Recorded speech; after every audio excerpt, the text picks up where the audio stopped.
starving. It looks like those little thingies here. They look like... Causing havoc. Yeah. And you looking into the bright lights. Yeah. Do I interpret this?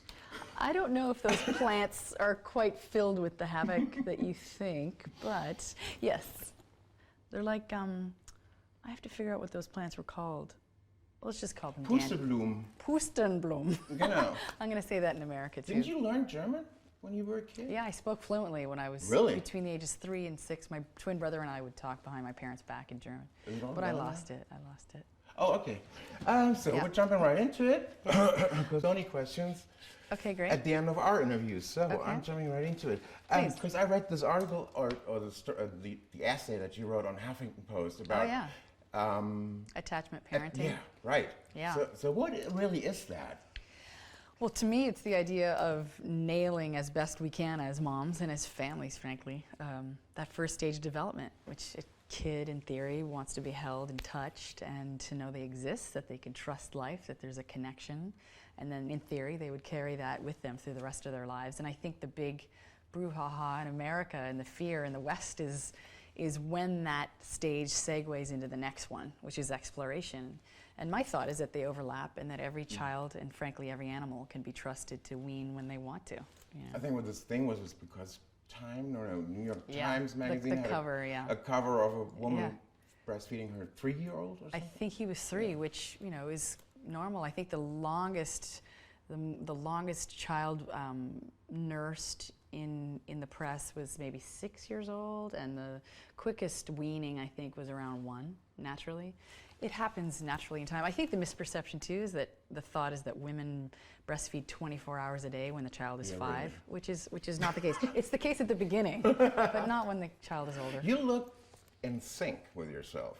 The record sounds in sync. Oh, cool. So are you in sync with yourself? Much more. I think at 38, if I weren't in sync after all the therapy I'd done, there'd be something wrong.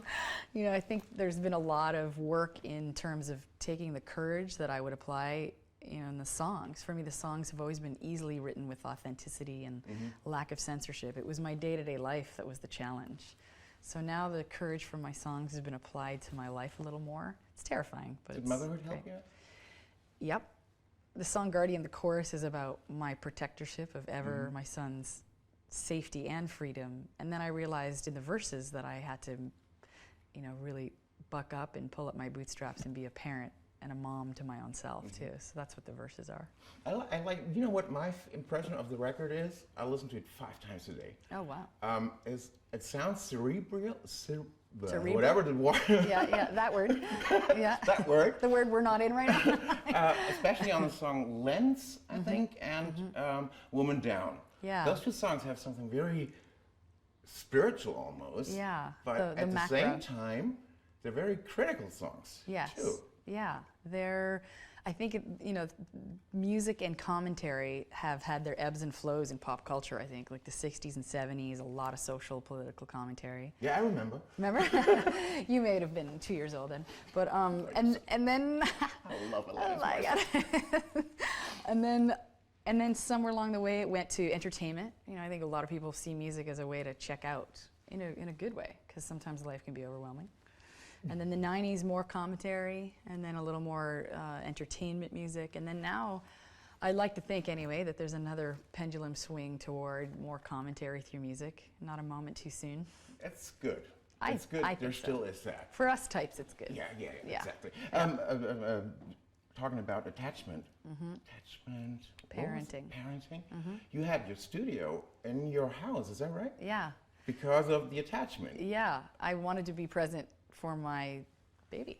And I also needed to write this record. It was this imperative. I was going to explode if I didn't write. So this was the only way for us to do it. So how is Ever? He's great. Is he with you? Oh, he is. He's sleeping right now, actually. He's upstairs. He's precious. Yeah, he's And really, you miss every minute that you're not with him. Yeah, I have a little letter on my chest here. It's just being available for him, and then he'll eventually not need me anymore.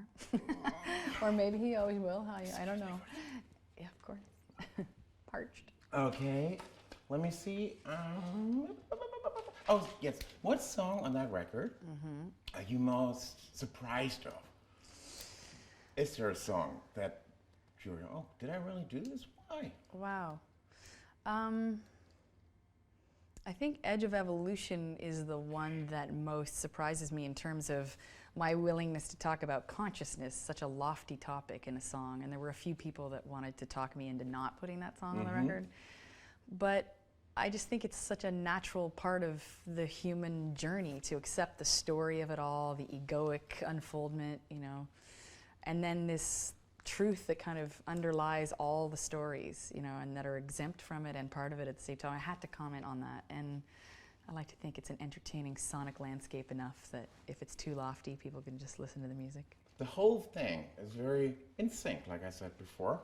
Really, I hope it does well. Thanks. Really, August 24th, and now it's time for my questionnaire, the fabulous Torgen questionnaire. Ooh. It's the same. It's like this Proust thing. Okay. You know, so everybody you'll gets find the same questions. I love it. And what's your current state of mind? Allowance. So if I'm angry or frustrated or PMSing or blissing out or super high energy, that I just allow that to happen. Cool. That's a good thing.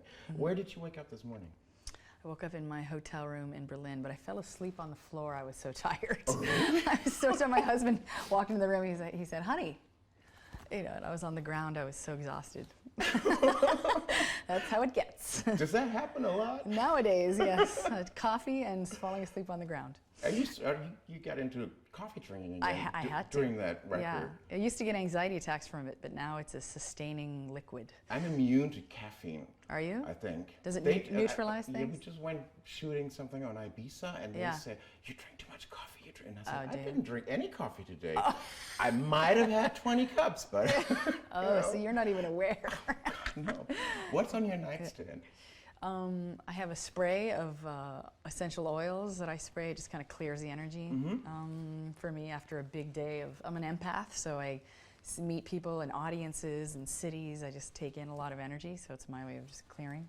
And then I have a book that I write, a sentence a day of forever, that I'll give to him, my son, when he's, you know, maybe when he's getting married or something, I'll give him this book. Sweet. You're writing a book too, right? Yeah. Yeah. And it's like, what, 800 pages long already? Right now, there's about 800 pages. But I think next year, when the touring for this ends, maybe in March or so, I'll actually finish this book.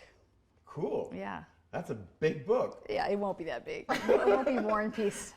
Talking about touring, it's very unusual that you go on tour before the record comes out. Yeah. Why did you not wait? Some of it was to wet the whistle, and then some of it was thinking that the record could have been out by now, so we needed to pre-plan. But we wanted to make sure that new partnerships with record companies around the planet, territory by territory, finally partnership versus the 80-20 that it used to be. So we needed to take into account all the different countries and not surprise them, so we waited till August to put it out. You have very cheerful eyes. Oh, cool. Very, Thanks. Very laughing, very open. Yeah. I like that. Thanks. I wish mine were open like that today. They're pretty open. What would you do if you were a man for a day? I would go be chivalrous everywhere. I would just bow down to all the women I saw and say, can I give you anything? I think one of the sweetest qualities that a man has just by default is generosity. Not to say women aren't generous, we're selfless in that sense, and there's a distinction between generosity, which is very manly, and selflessness, which is kind of feminine and sometimes can get women into trouble. I don't think chivalry can ever get a man into trouble. Maybe. Probably not. I mean, maybe if they go over the edge too much or offend a woman. Yeah, but selflessness comes from being a mother too. Exactly, it's part of our DNA, I think. Yeah, we gotta watch so it. in sync with mother. Yeah, the maternal. Shoes or bags? Ooh, bags probably, but shoes very, very close second, as you can probably tell. Who's the most important person in your life? Wow, I would say my husband. Period. I think that kind of commitment, that choiceful commitment, is the foundation for everything. It's also a hotbed for healing for me. You know, there's a lot of catharsis and there's a lot of catharsis and therapeutic element to writing and art, the dramatization, but actual relationship for me is the healing, commitment, intimacy, nice. Terrifying. So nice. Yeah. Okay. Enough pretending. Enough pretending. Would you be authentic and wear your glasses? And I should know those by heart. I've been God. doing them for years. Okay. What person do you admire most? Wow. A woman named Debbie Ford, who's an author. She wrote a book called The Dark Side of the Light Chaser. She's been a teacher friend for a really long time, and I watch her speak publicly and do workshops, and she just kind of blows me away. Her whole goal is wholeness, and so is mine. So when we met, there was this instant sisterhood. That's good. Yeah. Great. You have a very good life. I do. Yeah. What do you treasure most in life? Connection.